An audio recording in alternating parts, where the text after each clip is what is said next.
Hi everyone. Hi FitHub. So the next couple of minutes, I'm just going to go through how to tackle your protein and how to portion control your meals. I've said this before in the classroom, so if you're unsure, you can watch it again, but I just want to quickly go through a summary here and to see, just to give you guys a little bit of a reminder in case you are falling off the wagon. So we all know what protein does for our body. It keeps you full, it holds on to muscle mass, and it helps you with fat loss, especially in your 40s and your 50s. And the target for protein for women is 40 grams, sorry, 30 to 40 grams per meal per day, 3 times a day. So what that looks like is basically, if you look at this picture, you're looking at one palm size protein. So what does that actually look like? So it's like this is your palm, and this is what you're looking for when it comes to your protein. I know you when you look at these, you're like, oh, for some people it might be too much protein, and for others it might be not it might be too little because you might be used to eating large amounts of meat or protein. But in terms of general speaking, your palm is a good measurement, an indication how much protein you need. Okay, so what you want to do is you just want to make sure your protein, this is measured protein, is covering the size of your palm. See? Now, with the thickness of the protein, how thick it is or whatever, it doesn't matter. Don't worry about that. Whatever protein that you get, you just put your palm on top, and it feels like it covers the rest of your palm. That's good for you. That's good enough. You don't need to be so nitpicky about everything else because that's just going to do your head in and it's going to overwhelm you. Just stick to the basics and stick to the most simple method. Um, Now, what does that actually look like? So that can look like chicken. So the difference between chicken and lean beef is that chicken and turkey has about 10 to 20% of fat in them. So you have to take that into account.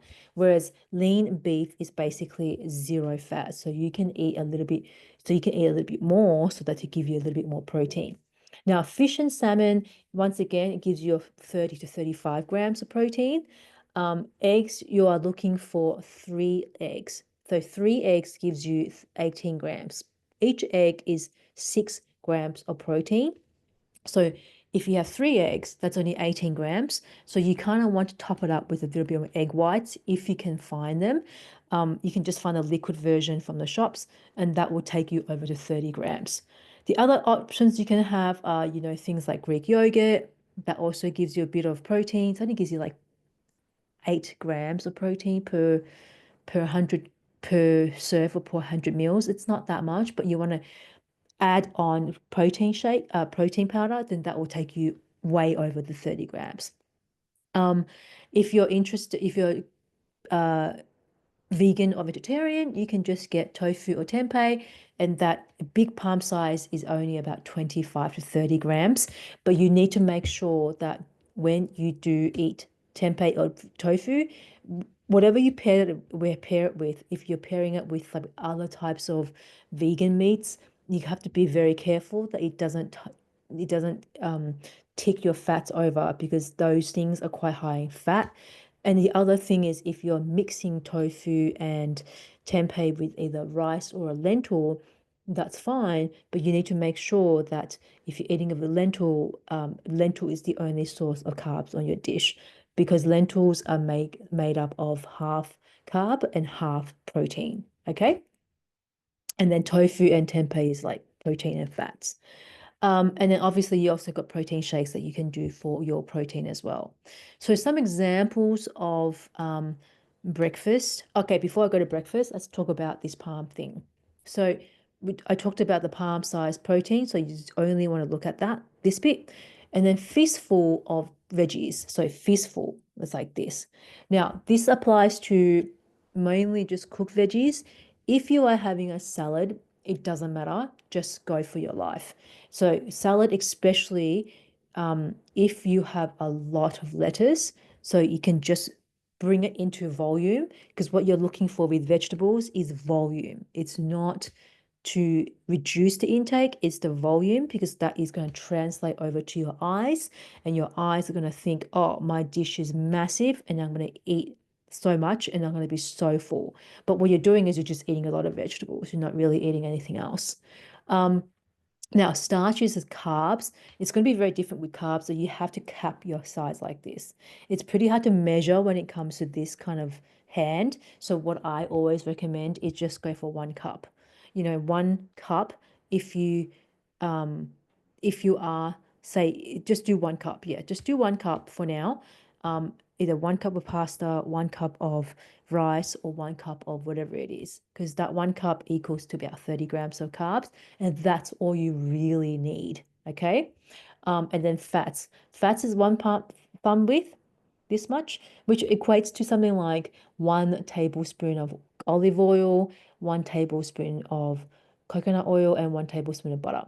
Now, if you're having nuts, you need to make sure you only eat a small handful, because we all know with nuts, we can go crazy for it, and then that you can overeat, and then that will take your calorie intake way above what you need to, and therefore you become too full, and then you're not eating, then you don't end up eating the rest of your meals. So you end up skipping your protein again. So um that's how yo-yoing starts. So, if you are really, really, say, okay, so for example, this is a quick way to where you can build a meal. For breakfast, you can just have yogurt and berries and protein shake and protein powder, mix it together, and that will give you enough protein. Or you can throw in 2 eggs. That would be fine as well. For lunch, you can just have a bit of palm-sized chicken with a bit of salad and a wrap, because a wrap will equal to 1 cup. And then for dinner, you can have, either chicken, turkey, or salmon with a bit of rice and a bit of veggies. Veggies, obviously, make sure the volume is big, because you want to make sure your eyes look at it and go, oh, it's a big dish. Therefore, I don't think I need dessert after this. You're just tricking yourself. That's all you need to do. Now, if you're a very, very busy person and you're always on the go, these are some options you can do as well. You can do shake and yogurt, but mix it with a bit of water because it becomes really thick. You can do a bit of cottage cheese and turkey slices. So that's to give you a lot of protein as well. Or you can just do um, yogurt, a tuna bowl with a bit of yogurt for a snack later. That will take you over. So one thing you need to remember is a lot of people will always skip breakfast, and peanut butter is not protein. It's a little bit of protein, but it's mostly fat. So don't think peanut butter is your protein. Is that most people start eating breakfast too light, and they don't end up ever having any protein with breakfast, and that ties you over for the rest of the day.